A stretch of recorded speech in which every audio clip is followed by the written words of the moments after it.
Okay, welcome back, YouTube. So we just went through the top tips of be a teacher, not a trainer. Tough love, okay, which is again tell them the truth, hold them accountable, and then fire your clients. So if somebody's being a Debbie Downer, fire them. If somebody won't improve, no matter how much you've given them the chance to, fire them. You need to move on, okay. And another example of that is I had a person who they told me everything that I'd want to be told as a trainer. Oh, I'm eating this and this, and I'm doing my workouts this and this, and bullshit, they weren't making any changes. So they still looked soft, they still were overweight, and I knew they were drinking wine every night, and they were going through some life struggles. And I hope I don't come across as too judgmental, although I probably do. The life struggles that they were going through, their coping mechanism that they chose was alcohol. They were drinking every night. And you cannot lose body fat. You cannot feel good. You cannot build muscle if you're drinking tons of alcohol every single night. Now, I hope that person, I do know what ended up happening, and they're a better place by now, okay? So if you're worried, they are in a better place now. But they had a lot of stuff going on in their life. And I was trying to tell them when we would meet and say, hey, I know you got a lot of stuff going on, so whatever you're struggling with, let me know. If there's something we can do nutrition or training-wise to help kind of regulate things or help control things, let me know and we'll figure it out. And they'd be like, no, I'm doing great. My food's perfect. And I'm like, no, it isn't. So I remember one day I told them, I said, if it was, we would be making more results. And their first comment back was, well, I think I need to be doing more cardio. I don't think we're doing enough cardio to get results. And that's automatically a very large red flag, is that they're going to blame something or someone else.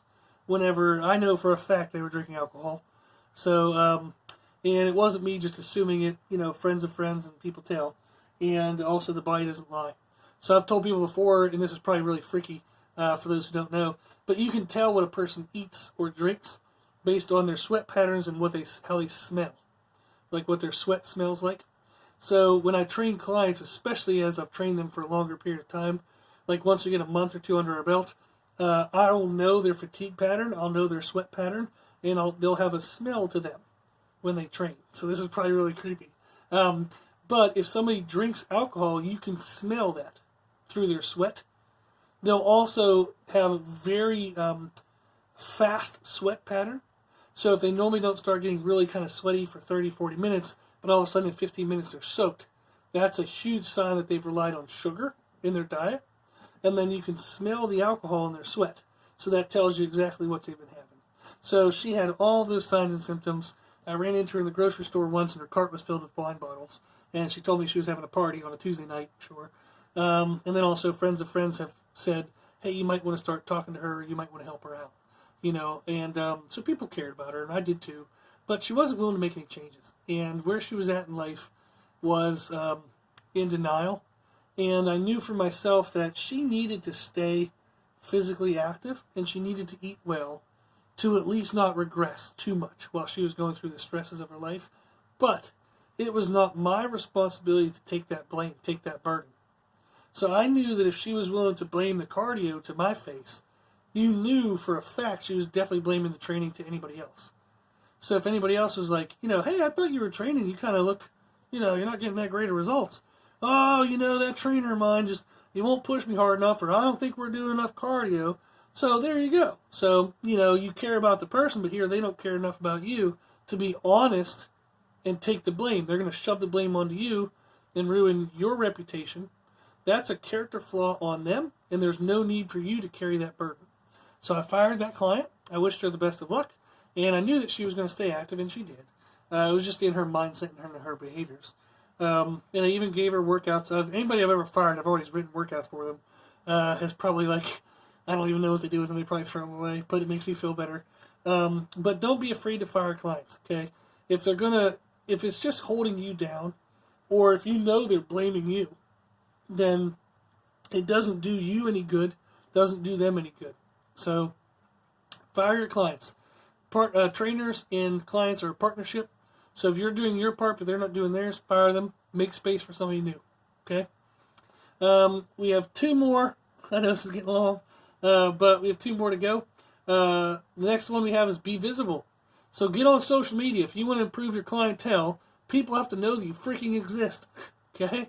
So no one's going to hire you if they don't even know that you exist. And also, no one is going to hire you if they don't know what you know. You have to show value to them. Okay? You have to show them what you could do for them. So just because you look good, just because you're strong, just because whatever, you live a hashtag, healthy lifestyle on Instagram, you gotta show your value. You have to show them what you can offer them. Okay? So you need to be visible, and you need to get on social media, and you need to get on social media through a teaching mechanism, through a teaching platform, in the sense of stop posting selfies, okay, with your shirt off, and saying like, oh, I got 6-pack abs, you can have them too. Okay, that's not good. Show them a post on what would help them get better abs. Okay, don't glorify yourself. They are you need to create. I read a book and listened to a lot of podcasts all about kind of social media presentation. And if you make yourself the star, you will get short-term fame, you will get short-term attention, you will get short-term money. Okay? People love kind of that celebrity superstar kind of mindset. So people want to praise so-and-so for being a good basketball player. Or people love, so-and-so, I don't even know, like rap stars, for example. Most rap stars seem to be piece of shit human beings who sing about horrible stuff, but yet our society praises them. Awful, awful, awful, awful. So that kind of stuff is short-term. If you try to make yourself, the center of attention, you will get the attention if that's what you want. You will get some people who are praising you and some people who will give you money, but it won't last long. Okay? You need to empower people. You need to make them the celebrity. Okay? Make your viewer the focus. So you need to teach on social media. Don't worry about teaching too much. Okay? You won't teach them so much they'll never need you. Again, we talked about this with be a teacher, not a trainer. Is showing educational material, showing value, just shows how much more value you have. So just because you taught them how to put together a good meal doesn't mean they know how to put together a good day, or a good week, or a good month. Okay? So you need to teach them things. If you teach them and show value and do it through social media, you are going to get more clients because you're going to show kind of what there is out there for them to know and what they might be missing out on. And then they're going to come to you for that. Okay? So the other thing you need to not worry about is don't worry about if you don't know everything. So I make these podcasts and I do not know everything. So there are trainers out there who are certainly more specialized than I am in every area. So there are people who know way more than I do about supplements, people who know way more than I do about maybe sport-specific training. There's maybe people who know way more than I do about all these other areas. But what I think I'm good at, where I think I do have value, is I have a very wide, broad amount of information. So I've worked with well over 1,000 clients. I've taught at university for 7 years. I've been doing personal training for money for 17 years. I've had an enormous exposure to people. So much so that I know what's simple. So there's a bell curve kind of thing to learning, is when you first start learning everything, you think you know everything. And then as you start to learn more, you realize how much more there is to learn. Everything becomes overwhelming. You feel scattered. You feel almost crushed by the amount of information. And then as you keep going, you realize, man, this all can be simplified. It really comes down to just this, this, or this. And that's where I'm at with my knowledge, is I'm always trying to learn more. But I have learned what are the basics, what are the most simple things that people just need to get right. People get lost too much in these smaller details when they're missing the bigger picture things. And then also, I think what I'm good at is narrowing down the focus. So I have trained people for a bunch of, I got trained people to national records in powerlifting, state records, elite totals, help people get pro cards in aesthetic sports. I've helped people get off medications. So that's a big victory. That's more of a victory sometimes than getting on stage. So I've helped a large variety of people, and I've helped, and I think that's where I would be able to give my quote-unquote expertise, is I've helped a lot of people in a lot of areas. So I do know how to do each individual area, but I also know what's most important in each individual area. So too often people try to get all fancy with things and look at the super nuances of all these little intricacies, and people aren't even doing the biggest thing right. So I remember I had a lady one time talk to me about this is I don't know what this is gonna sound like, but I had a lady come to me. She had a list of vegetables, like it was like 3 or 4 pages printed out, and she said, I want to learn, like it was actually more so she was telling me. She's like, well, this is what I do with my diet, and I eat this and this and this because it gives me vitamin A and B, and I eat this and this and this because it gives me vitamin C and D. And she went through all this stuff, and she wasn't even eating remotely close to the right amount of foods. She was only eating 1 meal a day and wondering why she felt like crap. She was over abusing caffeine because she was eating so little. She was overdoing cardiovascular exercise but wasn't doing any muscle building exercise. She had no protein in her diet.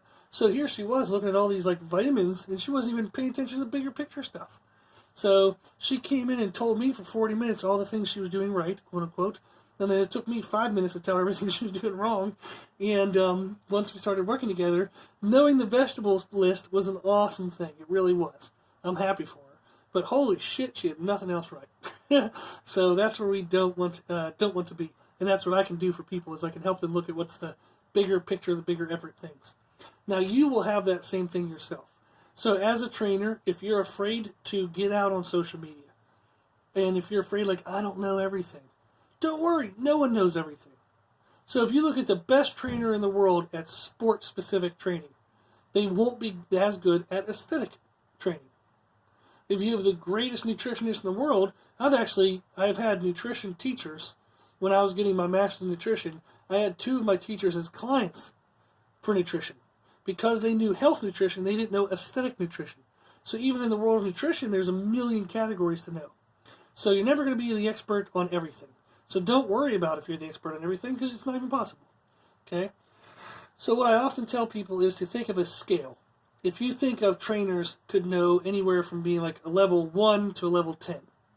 10 being the best trainer in the world, level 1 being brand freaking new. You just got certified or you're just starting and you're like, I know nothing. So you can be 1 to 10. You also have clients who are on a scale of 1 to 10. 10 being professionals at what they do. 1 being somebody who's never stepped foot in the gym before.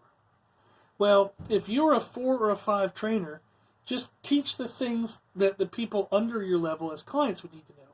So if you're a level 4 trainer, teach what clients at 1, 2, or 3 need to know. Okay? So that's your audience. That's your market. Your market isn't, a professional aesthetic athlete if that's not what you know. Don't worry about trying to teach them. They're not going to hire you anyhow. So if you're at a level 4, just teach to levels 3, 2, and 1. If you think you're at a level 6, teach to levels 5, 4, 3. I wouldn't go down all the way to 1 unless you really want to just build general clientele. I would stay close to your knowledge level so that way you have clientele that interests you. If you just train a bunch of 1s, it gets really boring. So try to teach just a little underneath your level. That's all you got to do. Okay, just focus on that. So you don't need to know everything. You just need to know what people who need you, who will hire you, need to know. Okay, so and then I think that's it. So be visible. Get out on social media. Teach. Don't make yourself the focus. Okay, don't be egotistical. Don't be that way. So it's okay to promote yourself. It's okay to be proud of yourself. But don't be doing it with like half-naked pictures and, oh, look at me, I benched 315 for 10. What do you do? Who gives a shit? Tell the client how they can bench 315 for 10. Okay? Make educational stuff. And then I have a whole other rant about where people put like religious like quotes and stuff. So where like I remember there was a guy I got turned on to his page by a client. And they showed me, and it was a dude doing the dumbest exercises ever. And he would say, he had like a hashtag like, fit for life in whatever his name was.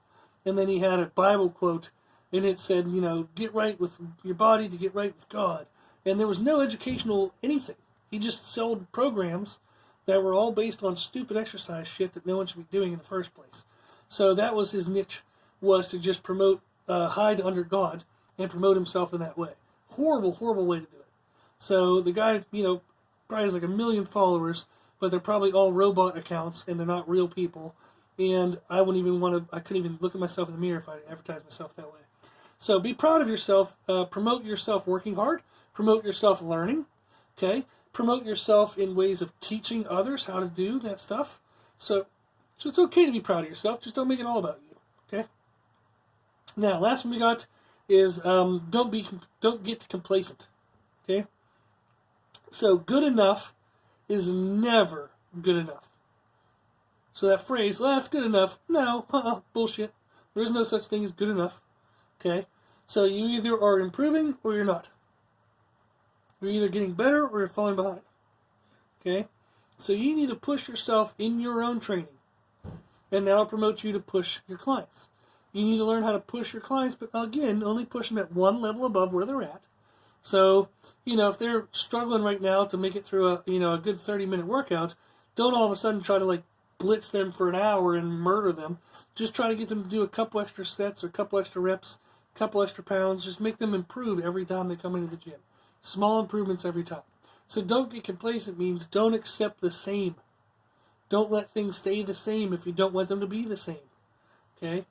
So you need to push yourself and you need to push your clients. If you feel like if I push my clients, they might leave, let them leave. Okay? Let them leave. If they're not willing to make small improvements every week, they're never going to improve. They're never going to reach their goal. You will both become frustrated. They'll eventually quit because they didn't get their goal. They'll eventually quit and talk shit on you and blame you because they don't want to blame themselves. Or you're just going to get really kind of burned out. You're going to get angry towards them. It's just not going to go well for either party. So if somebody isn't willing to come in and progress every single workout just by 1 extra rep or by 5 extra pounds, if they're not willing to make small improvements, fire them immediately. Let them leave. Okay? Tell them why they need to improve. Educate them on how they can do it safely. Put in the work on your end. But if they're not doing the work on their end, fire them and get rid of them. Okay?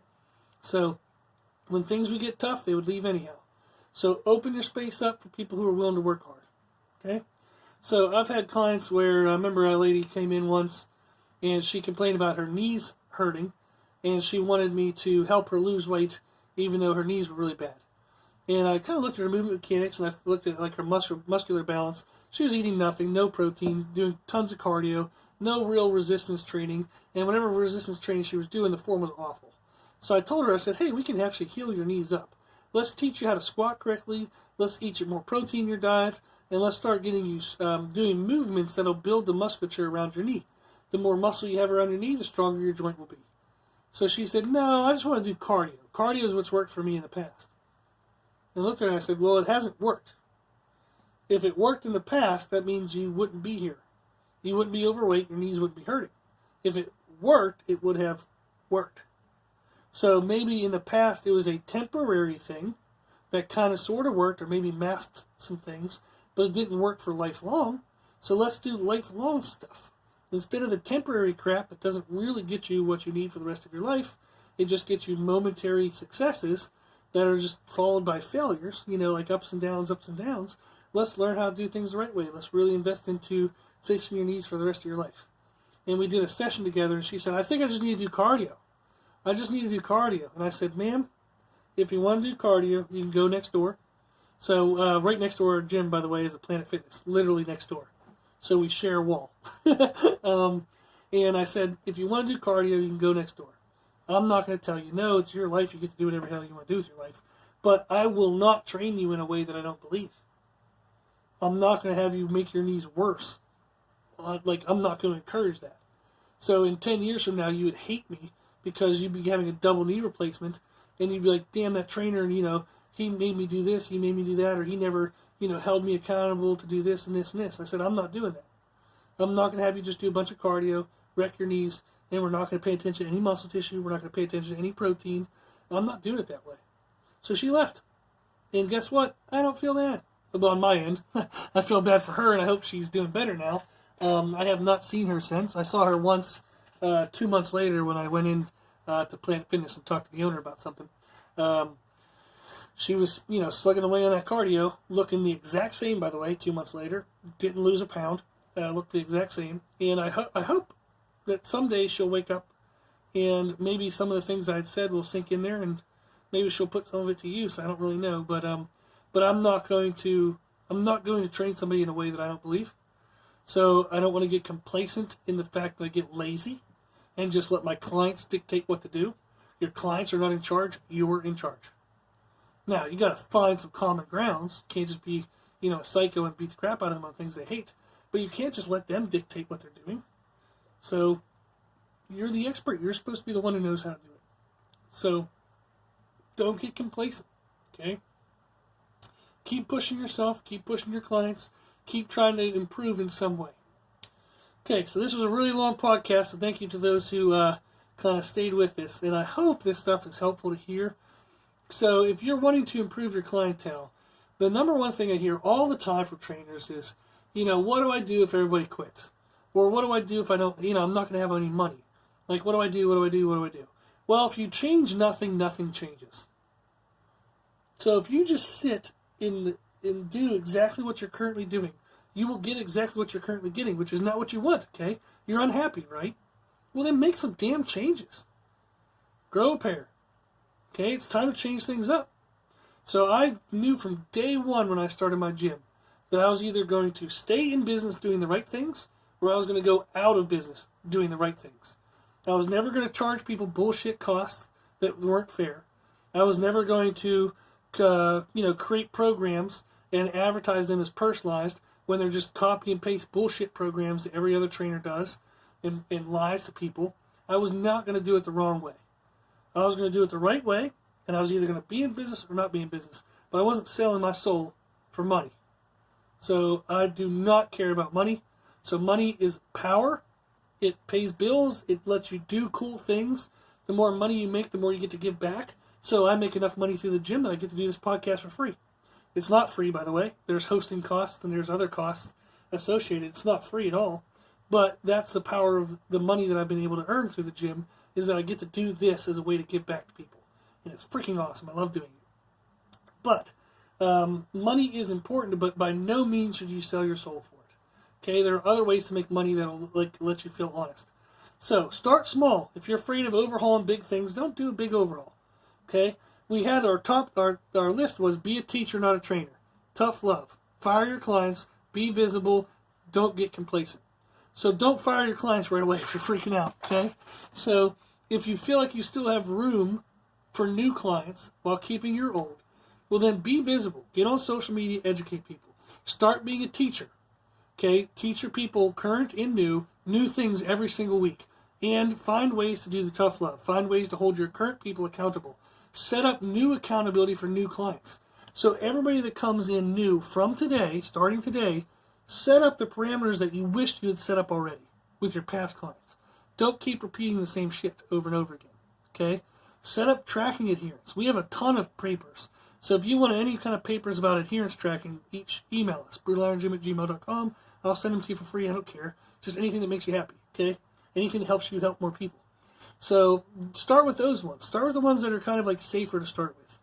Okay? As you get empowered, as you see the benefit from new people coming in, I promise you'll start firing your lazy people. So, because it becomes kind of like addictive to how good your job can be, how amazing it can be to help people who want to be helped. Okay? So, and I've even done it where I've trained people for free. So I brought down CrossFit coaches before and trained them for free because I wanted to just kind of show them what I knew. And I knew that they had kind of had troubles in certain areas. And through a friend of a friend of a friend, I set things up. But I trained them for free, and then all of a sudden now, whenever they get overloaded or they have clientele who are more specialized in what their knowledge is, they send them to me.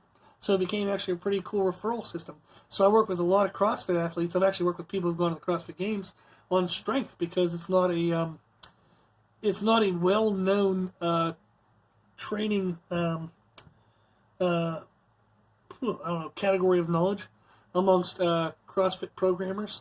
So a lot of CrossFit programmers will believe they know strength, so they'll have their clients doing like a 5x5 with 3 weeks of increasing weight, while they're also doing all their other CrossFit stuff, and then they wonder why their athletes have like knee pain, wrist pain, elbow pain, because you're beating the shit out of people.